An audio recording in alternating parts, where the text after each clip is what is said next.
Do you remember that feeling of walking into a shopping mall in the 1980s? The cool air, the faint echo of pop music, and the glow of neon signs. It was more than just shopping, it was an event. Today, in part one, we're taking a nostalgic trip back to remember the giants of the mall and Main Street, the iconic stores that were the backdrop to our youth, and that we thought would be around forever. Walden Books. Tucked away between a clothing store and the food court, there was always a quiet refuge. Walden Books. It was a fixture in shopping malls across the country. I can still remember the unique smell of paper and ink that hit you the moment you walked in. A smell of adventure and quiet possibility. It was known for its extensive selection of bestsellers and, my personal favorite, the giant spinning racks of paperback books. This wasn't just a place to buy a book, it offered a sense of community.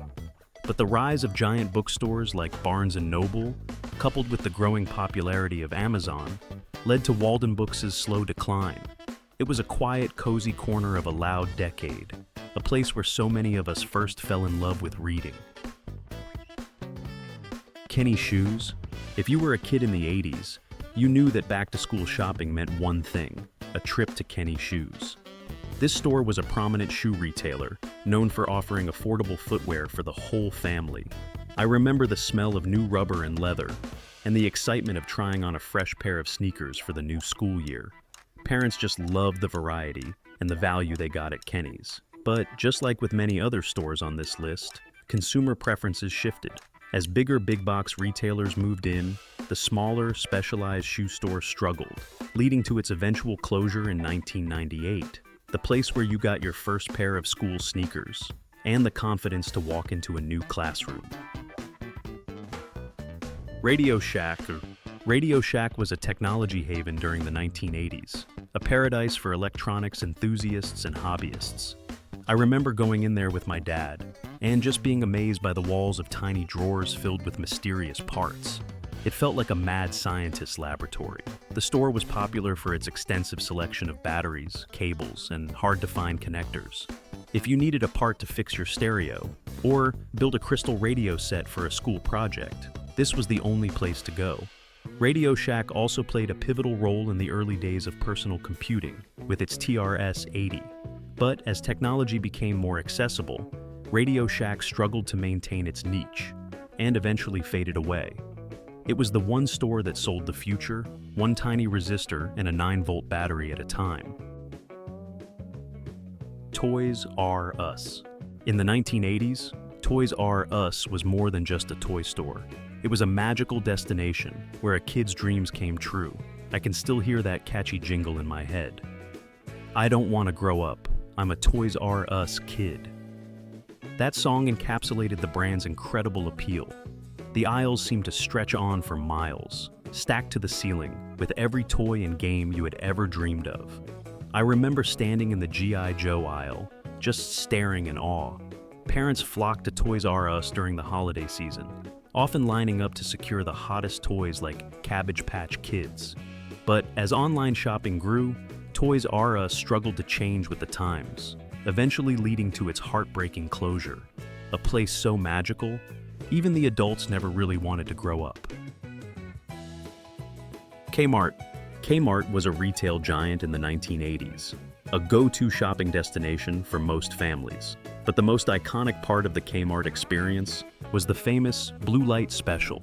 You'd be walking down an aisle, and suddenly a blue flashing light would start up, and an announcement would come over the loudspeaker.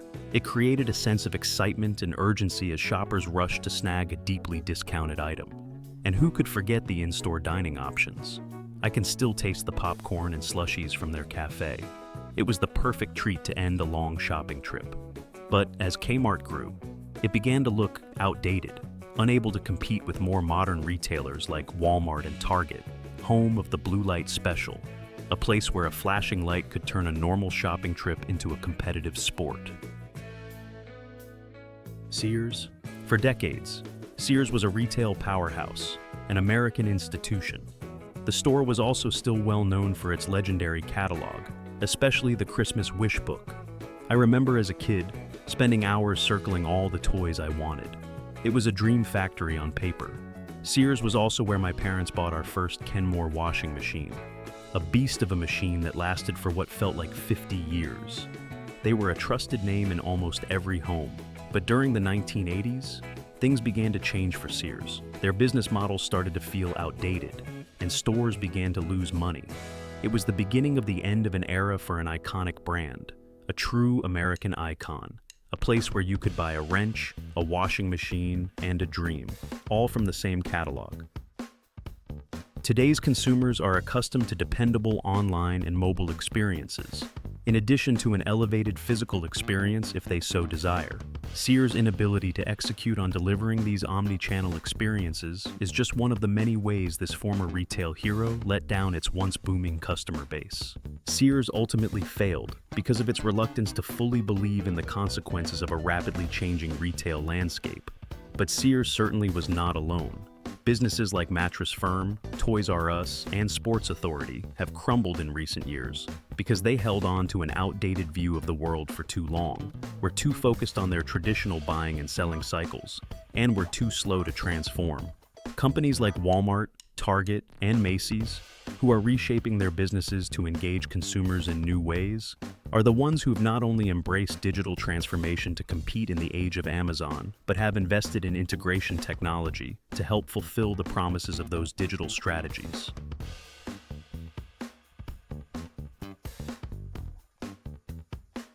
These were the giants that built our memories, one shopping trip at a time, but they weren't the only ones we lost.